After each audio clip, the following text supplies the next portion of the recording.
পুৱতিতৰা ধাৰাবাহিকখনৰ আজি নিশা আহিবলগীয়া এপিছডৰ প্ৰমো মুকলি হৈছে। আজিৰ প্ৰমৰ প্ৰথম ভাগত আমি দেখিবলৈ পাইছোঁ বেদক কৈ আছিল, এয়া আপোনাৰ জীৱনৰ এক কঠিন সময়, আপুনি এতিয়া হাৰি গ'লে নহ'ব। তাৰপিছত আমি প্ৰমত দেখিবলৈ পাইছোঁ অহিৰণৰ মাকে জুন আৰু জুনৰ মাকক কৈ আছিল, মই আপোনালোকক উভতাই নিবলৈ আহিছোঁ, মোৰ ভুলবোৰ শুধৰাবলৈ এটা সুযোগ দিয়কচোন।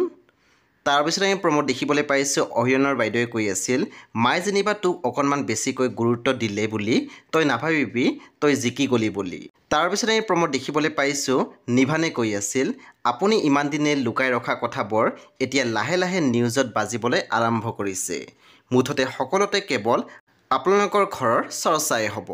সেই বন্ধু বান্ধৱীসকল, আজি নিশা 9 বজাত ৰং টিভিত আহিবলগীয়া পুৱতিতৰা ধাৰাবাহিকখন খুবেই বেছি ইণ্টাৰেষ্টিং হ'বলৈ গৈ আছে, সেই আপোনালোকে চাবলৈ একেবাৰে নাপাহৰিব।